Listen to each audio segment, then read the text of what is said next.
ಓಂ ಶಾಂತಿ. ಇಂದಿನ ದಿನಾಂಕ 7/3/2023. ಪ್ರಾರ್ಥ ಮುರುಳಿ ಬಾಪ್ತಾದ ಮಧುಬನ.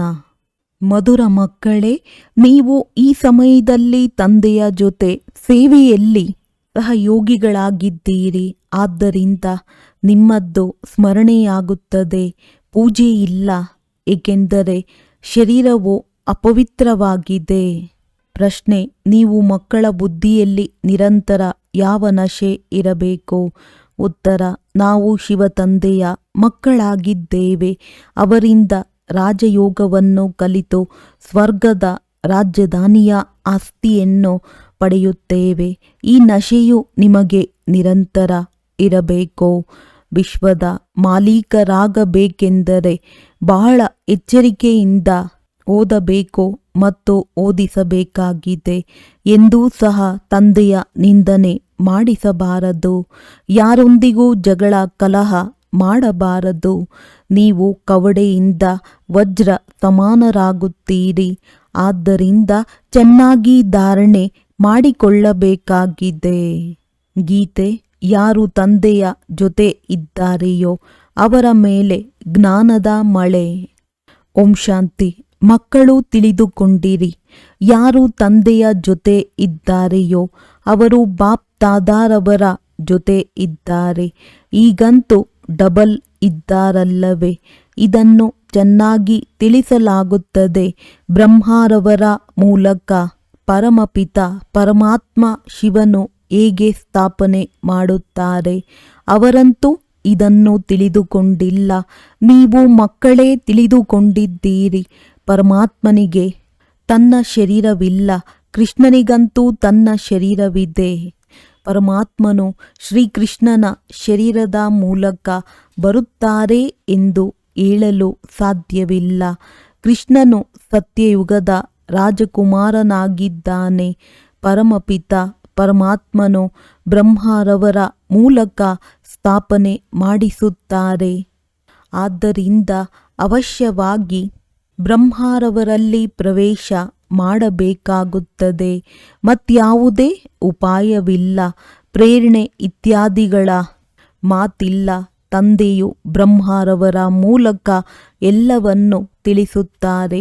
ವಿಜಯಮಾಲೆ ಯಾವುದಕ್ಕೆ ರುದ್ರಮಾಲೆ ಎಂದು ಹೇಳಲಾಗುತ್ತದೆಯೋ ಅದನ್ನು ಮನುಷ್ಯರು ಪೂಜಿಸುತ್ತಾರೆ, ಸ್ಮರಣೆ ಮಾಡುತ್ತಾರೆ.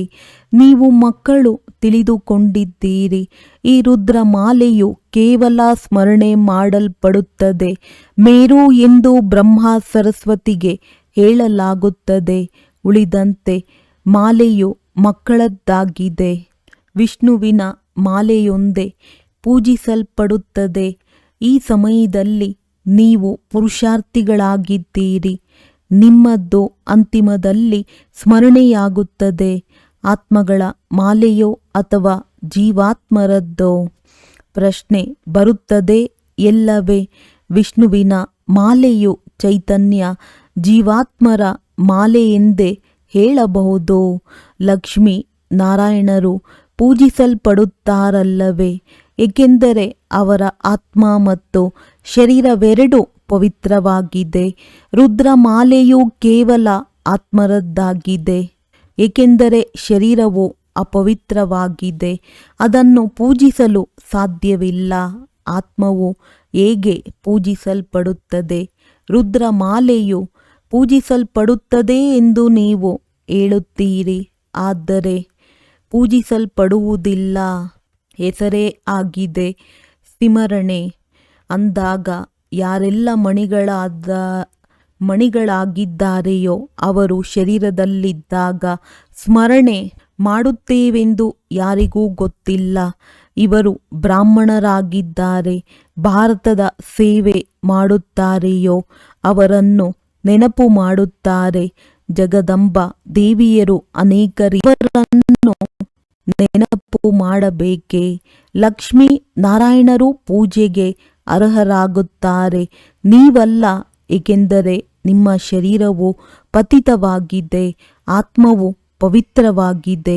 ಆದರೆ ಅದು ಪೂಜಿಸಲ್ಪಡುವುದಿಲ್ಲ. ಸ್ಮರಣೆಗೆ ಯೋಗ್ಯವಾಗಿದೆ. ಯಾರಾದರೂ ನಿಮ್ಮೊಂದಿಗೆ ಕೇಳಿದರೆ ನೀವು ತಿಳಿಸುವಂತಿರಬೇಕು. ನೀವು ಬ್ರಾಹ್ಮಣಿಯರಾಗಿದ್ದೀರಿ. ನಿಮ್ಮ ನೆನಪಾರ್ಥವು ದೇವಿಯರ ರೂಪದಲ್ಲಿದೆ. ನೀವು ಶ್ರೀಮತದಂತೆ ಸ್ವಯಂ ಪಾವನರಾಗುತ್ತೀರಿ. ಆದ್ದರಿಂದ ಈ ಮಾಲೆಯು ಮೊದಲು ಬ್ರಾಹ್ಮಣರದ್ದೆಂದು ತಿಳಿದುಕೊಳ್ಳಬೇಕು, ನಂತರ ದೇವತೆಗಳದ್ದು. ವಿಚಾರ ಸಾಗರ ಮಂಥನ ಮಾಡಿದಾಗ ಫಲಿತಾಂಶ ಸಿಗುವುದು. ಯಾವಾಗ ಆತ್ಮರು ಸಾಲಿಗ್ರಾಮ ರೂಪದಲ್ಲಿರುವರೋ ಆಗ ಪೂಜಿಸಲ್ಪಡುತ್ತಾರೆ. ಶಿವನ ಪೂಜೆಯಾದಾಗ ಸಾಲಿಗ್ರಾಮಗಳಿಗೂ ಪೂಜೆ ನಡೆಯುತ್ತದೆ, ಏಕೆಂದರೆ ಆತ್ಮವು ಪವಿತ್ರವಾಗಿದೆ, ಶರೀರವಲ್ಲ. ಕೇವಲ ನಿಮ್ಮದ್ದೇ ಸ್ಮರಣೆಯಾಗುತ್ತದೆ. ಏಕೆ? ನೀವು ಶರೀರದ ಜೊತೆ ಸೇವೆ ಮಾಡುತ್ತೀರಿ. ಆದ್ದರಿಂದ ನಿಮ್ಮದ್ದು ಪೂಜೆಯೂ ನಡೆಯುವುದಿಲ್ಲ. ನಂತರ ಯಾವಾಗ ಶರೀರ ಬಿಡುತ್ತೀರೋ ಆಗ ನೀವೂ ಸಹ ಶಿವನ ಜೊತೆ ಪೂಜಿಸಲ್ಪಡುತ್ತೀರಿ. ವಿಚಾರ ಮಾಡಬೇಕಲ್ಲವೇ? ನೀವು ಈ ಸಮಯದಲ್ಲಿ ಬ್ರಾಹ್ಮಣರಾಗಿದ್ದೀರಿ. ಶಿವ ತಂದೆಯೂ ಸಹ ಬ್ರಹ್ಮರವರಲ್ಲಿ ಬರುತ್ತಾರೆ. ಅಂದಾಗ ಬ್ರಹ್ಮರವರು ಸಾಕಾರದಲ್ಲಿದ್ದಾರೆ. ನೀವು ಪರಿಶ್ರಮ ಪಡುತ್ತೀರಿ. ಈ ಮಾಲೆಯು ಹೇಗೆ ಸಾಕಾರಿಯಾಗಿದೆ? ಬ್ರಹ್ಮ, ಸರಸ್ವತಿ ಮತ್ತು ನೀವು ಜ್ಞಾನಗಂಗೆಯರು. ನೀವು ಭಾರತವನ್ನು ಸ್ವರ್ಗವನ್ನಾಗಿ ಮಾಡಿದ್ದೀರಿ. ಈ ರುದ್ರ ಯಜ್ಞವನ್ನು ರಚಿಸಿದ್ದೀರಿ. ಪೂಜೆ ಮಾಡುವಾಗ ಅದರಲ್ಲಿ ಕೇವಲ ಶಿವ ಮತ್ತು ಸಾಲಿಗ್ರಾಮಗಳಿರುತ್ತವೆ. ಅದರಲ್ಲಿ ಬ್ರಹ್ಮ, ಸರಸ್ವತಿಯ ಅಥವಾ ನೀವು ಮಕ್ಕಳ ಹೆಸರಿಲ್ಲ. ಇಲ್ಲಂತೂ ಎಲ್ಲರ ಹೆಸರು ಇದೆ. ನಿಮ್ಮ ಸ್ಮರಣೆ ಮಾಡುತ್ತಾರೆ. ಯಾರು ಯಾರು ಜ್ಞಾನಗಂಗೆಯರಿದ್ದರು. ತಂದೆಯಂತೂ ಜ್ಞಾನಸಾಗರನಾಗಿದ್ದಾರೆ. ಇವರು ಬ್ರಹ್ಮಪುತ್ರ, ದೊಡ್ಡ ನದಿಯಾಗಿದ್ದಾರೆ. ಈ ಬ್ರಹ್ಮರವರು ತಾಯಿಯೂ ಆಗಿದ್ದಾರೆ. ಸಾಗರವೂ ಒಂದೇ ಆಗಿದೆ. ಆದರೆ ಗಂಗೆಯರು ಭಿನ್ನ ಭಿನ್ನ ಪ್ರಕಾರದವರಿರುತ್ತಾರೆ. ನಂಬರ್ ವಾರ್ ಯಾರಲ್ಲಿ ಒಳ್ಳೆಯ ಜ್ಞಾನವಿದೆಯೋ ಅವರಿಗೆ ಸರೋವರವೆಂದು ಹೇಳಲಾಗುತ್ತದೆ. ಮಹಿಮೆಯೂ ಇದೆ.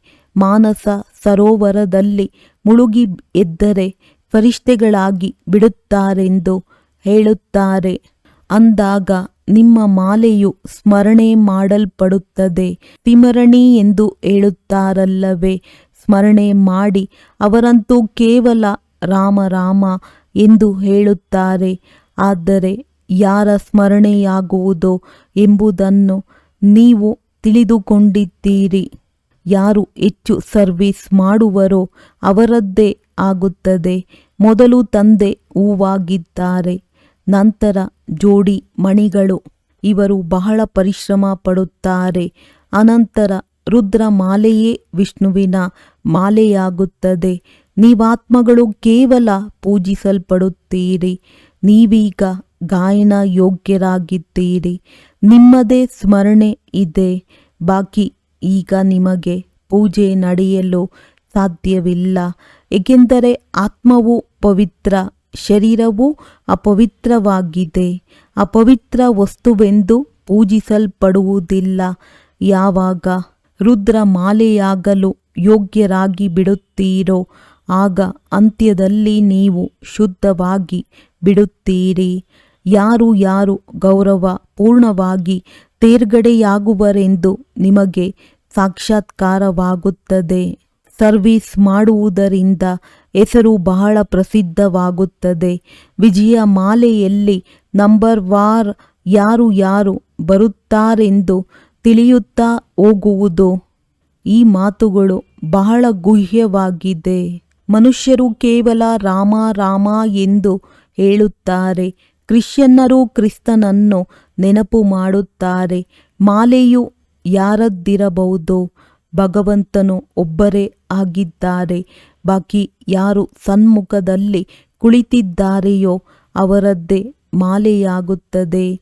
ಈ ಮಾಲೆಯನ್ನು ನೀವೀಗ ತಿಳಿದುಕೊಂಡಿದ್ದೀರಿ. ತಮ್ಮ ಆದಿ ಸನಾತನ ದೇವಿ ದೇವತಾ ಧರ್ಮದವರೇ ತಿಳಿದುಕೊಂಡಿಲ್ಲವೆಂದರೆ ಅನ್ಯರು ಹೇಗೆ ತಿಳಿದುಕೊಳ್ಳುವರು?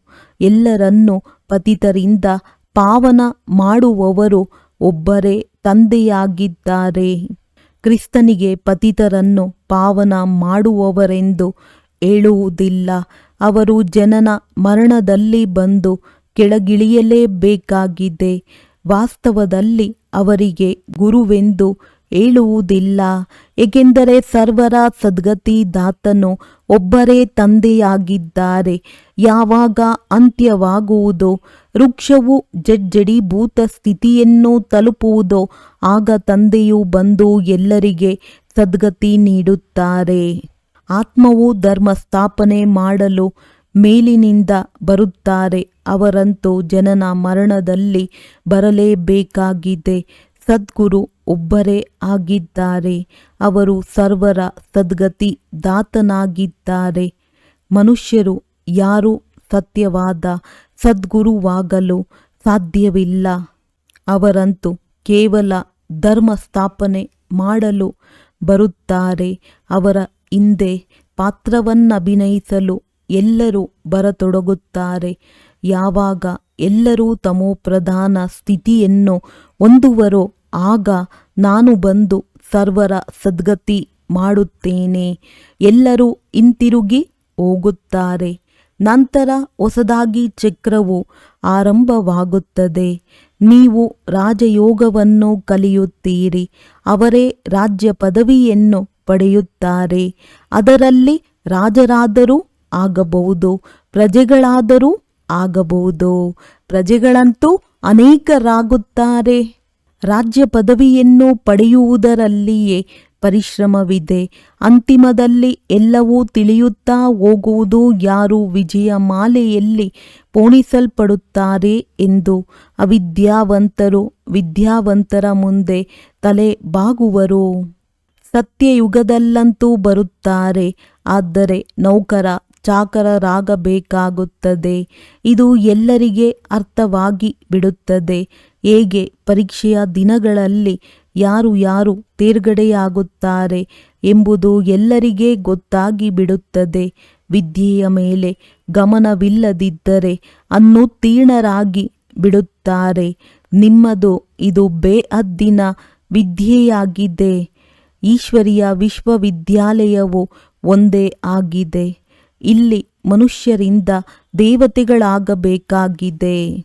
ಇದರಲ್ಲಿ ನಂಬರ್ವಾರ್ ತೇರ್ಗಡೆಯಾಗುತ್ತಾರೆ.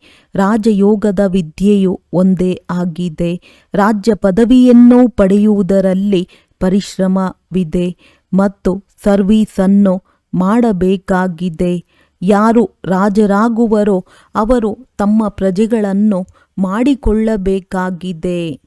ಒಳ್ಳೊಳ್ಳೆಯ ಮಕ್ಕಳು ದೊಡ್ಡ ದೊಡ್ಡ ಸೇವಾ ಕೇಂದ್ರಗಳನ್ನು ಸಂಭಾಲನೆ ಮಾಡುತ್ತಾರೆ, ಪ್ರಜೆಗಳನ್ನು ಮಾಡಿಕೊಳ್ಳುತ್ತಾರೆ. ತಂದೆಯೂ ತಿಳಿಸುತ್ತಾರೆ, ದೊಡ್ಡ ಉದ್ಯಾನವನವನ್ನು ತಯಾರು ಮಾಡಿ. ಆಗ ತಂದೆಯು ಬಂದು ನೋಡುವರು, ಈಗಿನ್ನೂ ಬಹಳ ಚಿಕ್ಕದಾಗಿದೆ. ಬಾಂಬೆಯಲ್ಲಿ ಲಕ್ಷಾಂತರ ಸಂಖ್ಯೆಯಲ್ಲಿ ವೃದ್ಧಿಯಾಗುತ್ತಾರೆ. ಸೂರ್ಯವಂಶಿ ರಾಜಧಾನಿಯೂ ತಯಾರಾಗಬೇಕಾಗಿದೆ. ಅಂದ ಮೇಲೆ ಅನೇಕರು ತಯಾರಾಗುತ್ತಾರೆ. ಯಾರು ಪರಿಶ್ರಮ ಪಡುವರೋ ಅವರು ರಾಜರಾಗುತ್ತಾರೆ, ಉಳಿದವರು ಪ್ರಜೆಗಳಾಗುತ್ತಾ ಹೋಗುವರು. ಏ ಪ್ರಭು, ನಿನ್ನ ಸದ್ಗತಿಯ ಲೀಲೆಯು ಅಪರಂಪಾರ ಎಂದು ಗಾಯನವೂ ಇದೆ. ವಾವ್ ಬಾಬಾ, ತಮ್ಮ ಗತಿ ಮತವು ಸರ್ವರ ಸದ್ಗತಿ ಮಾಡುವ ಶ್ರೀಮತವು ಎಲ್ಲದಕ್ಕಿಂತ ಭಿನ್ನವಾಗಿದೆ ಎಂದು ನೀವು ಹೇಳುತ್ತೀರಿ. ತಂದೆಯು ಜೊತೆಯಲ್ಲಿ ಕರೆದುಕೊಂಡು ಹೋಗುತ್ತಾರೆ, ಬಿಟ್ಟು ಹೋಗುವುದಿಲ್ಲ. ನಿರಾಕಾರಿ ಆಕಾರಿ ಸಾಕಾರಿ ಲೋಕವನ್ನು ತಿಳಿದುಕೊಂಡಿಲ್ಲ. ಕೇವಲ ಸೃಷ್ಟಿಯ ಆದಿ ಮಧ್ಯ ಅಂತ್ಯವನ್ನು ತಿಳಿದುಕೊಳ್ಳುವುದು ಸಂಪೂರ್ಣ ಜ್ಞಾನವಲ್ಲ. ಮೊದಲು ಮೂಲವತನವನ್ನು ತಿಳಿದುಕೊಳ್ಳಬೇಕಾಗಿದೆ.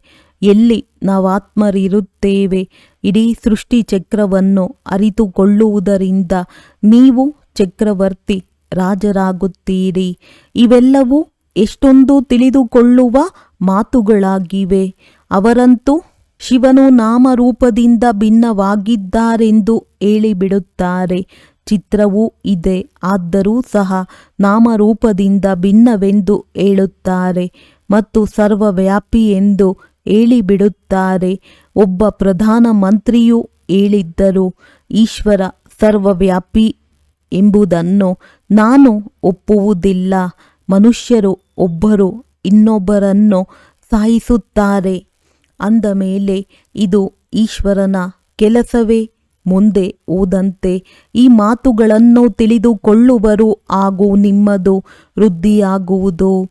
ತಂದೆಯು ರಾತ್ರಿಯೂ ತಿಳಿಸಿದ್ದರು, ಯಾರು ತಮ್ಮನ್ನು ಬುದ್ಧಿವಂತರೆಂದು ತಿಳಿಯುವರೋ ಅವರು ಇಂತಿಂತಹ ಪತ್ರಗಳನ್ನು ಬರೆಯಿರಿ. ಈ ಸಂಪೂರ್ಣ ಜ್ಞಾನವೇನೆಂಬುದನ್ನು ಅವರಿಗೆ ತಿಳಿಸಬೇಕು. ಇದನ್ನು ಬರೆಯಿರಿ.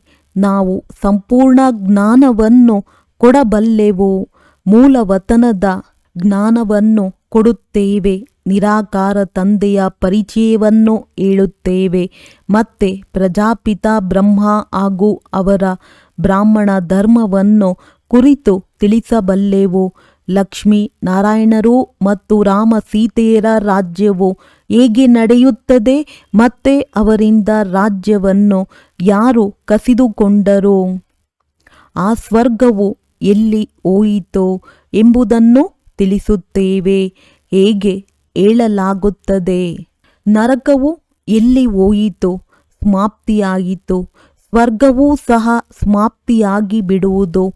ಆ ಸಮಯದಲ್ಲಿಯೂ ಭೂಕಂಪ ಇತ್ಯಾದಿಗಳಾಗುತ್ತವೆ. ಆ ವಜ್ರ ವೈಡೂರ್ಯದ ಮೆಹಲುಗಳು ಮತ್ತೆ ತೆಗೆಯಲಾರದಂತೆ ಹೊರಟು ಹೋಯಿತು.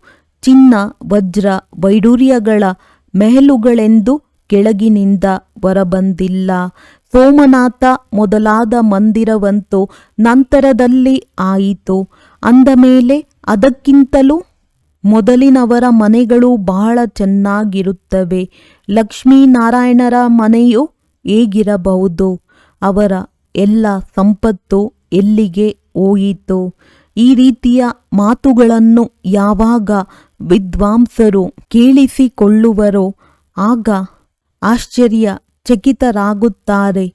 ಆಗ ಇವರ ಜ್ಞಾನವು ಬಹಳ ಶಕ್ತಿಶಾಲಿಯಾಗಿದೆ ಎಂದು ಹೇಳುತ್ತಾರೆ. ಮನುಷ್ಯರಂತೂ ಏನನ್ನು ತಿಳಿದುಕೊಂಡಿಲ್ಲ, ಕೇವಲ ಸರ್ವವ್ಯಾಪಿ ಎಂದು ಹೇಳುತ್ತಾರೆ. ಇವೆಲ್ಲವೂ ತಿಳಿದುಕೊಳ್ಳುವ ಮತ್ತು ತಿಳಿಸುವ ಮಾತುಗಳಾಗಿವೆ. ನಿಮಗೆ ಧನ ಸಿಗುತ್ತದೆ ಅಂದ ಮೇಲೆ ಅದನ್ನು ದಾನ ಮಾಡಬೇಕಾಗಿದೆ. ತಂದೆಯು ನಿಮಗೆ ಕೊಡುತ್ತಾ ಹೋಗುತ್ತಾರೆ ಮತ್ತೆ ನೀವು ಸಹ ಕೊಡುತ್ತಾ ಹೋಗಿ. ಇದು ಅಕುಟ ಖಜಾನೆಯಾಗಿದೆ. ಎಲ್ಲವೂ ಧಾರಣೆಯ ಮೇಲೆ ಆಧಾರಿತವಾಗಿದೆ.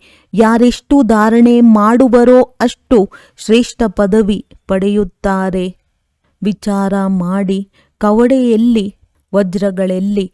ಎಲ್ಲದಕ್ಕಿಂತ ಹೆಚ್ಚಿನ ಮೌಲ್ಯವು ವಜ್ರಕ್ಕಿದೆ. ಕವಡೆಯ ಮೌಲ್ಯವು ಎಲ್ಲದಕ್ಕಿಂತ ಕಡಿಮೆಯಾಗಿದೆ. ನೀವೀಗ ಕವಡೆಯಿಂದ ವಜ್ರ ಸಮಾನ ಆಗುತ್ತೀರಿ. ಈ ಮಾತುಗಳು ಎಂದೂ ಯಾರೂ ಸ್ವಪ್ನದಲ್ಲಿಯೂ ಬರುವುದಿಲ್ಲ. ಕೇವಲ ಇಷ್ಟನ್ನು ತಿಳಿದುಕೊಳ್ಳುತ್ತಾರೆ, ಅವಶ್ಯವಾಗಿ ಲಕ್ಷ್ಮೀನಾರಾಯಣರ ರಾಜ್ಯವಿತ್ತು, ಅವರು ಇದ್ದು ಹೋಗಿದ್ದಾರೆ. ಆದರೆ ಈ ರಾಜ್ಯವನ್ನು ಯಾವಾಗ ಯಾರು ಕೊಟ್ಟರು ಎಂಬುದನ್ನು ತಿಳಿದುಕೊಂಡಿಲ್ಲ. ರಾಜ್ಯವನ್ನು ಯಾರು ಕೊಟ್ಟರು? ಇಲ್ಲಂತೂ ಏನೂ ಇಲ್ಲ. ರಾಜಯೋಗದಿಂದ ಸ್ವರ್ಗದ ರಾಜ್ಯ ಪದವಿಯು ಸಿಗುತ್ತದೆ. ಇದು ಅದ್ಭುತವಲ್ಲವೇ? ಮಕ್ಕಳ ಬುದ್ಧಿಯಲ್ಲಿ ಚೆನ್ನಾಗಿ ನಶೆ ಇರಬೇಕು. ಆದರೆ ಮಾಯೆಯು ಸ್ಥಿರವಾಗಿ ನಶೆ ಇರಲು ಬಿಡುವುದಿಲ್ಲ. ನಾವು ಶಿವತಂದೆಯ ಮಕ್ಕಳಾಗಿದ್ದೇವೆ. ಈ ಜ್ಞಾನವನ್ನು ಓದಿ ನಾವು ವಿಶ್ವದ ಮಾಲೀಕರಾಗುತ್ತೇವೆ. ಇದು ಎಂದಾದರೂ ಯಾರ ಬುದ್ಧಿಯಲ್ಲಾದರೂ ಬರುತ್ತದೆಯೇ? ಆದ್ದರಿಂದಲೇ ತಂದೆಯು ತಿಳಿಸುತ್ತಾರೆ, ಮಕ್ಕಳು ಪರಿಶ್ರಮ ಪಡಬೇಕು. ಗುರುವಿನ ನಿಂದಕರಿಗೆ ನೆಲೆ ಇಲ್ಲ. ಇದು ಇಲ್ಲಿನ ಮಾತಾಗಿದೆ. ಅವರಿಗಂತೂ ಅಲ್ಲಿ ಗುರಿ ಧ್ಯೇಯವೇ ಇರುವುದಿಲ್ಲ. ನಿಮಗೆ ಗುರಿ ಧ್ಯೇಯವಿದೆ. ತಂದೆ, ಶಿಕ್ಷಕ, ಗುರು ಮೂವರು ಇದ್ದಾರೆ. ನೀವು ತಿಳಿದುಕೊಂಡಿದ್ದೀರಿ, ಈ ವಿದ್ಯೆಯಿಂದ ನಾವು ವಿಶ್ವದ ಮಾಲೀಕರಾಗುತ್ತೇವೆ ಅಂದಾಗ ಎಚ್ಚರ ವಹಿಸಿ ಓದಬೇಕು ಮತ್ತು ಓದಿಸಬೇಕಾಗಿದೆ. ನಿಂದನೆ ಮಾಡಿಸುವಂತಹ ಯಾವುದೇ ಮಾತು ಇರಬಾರದು.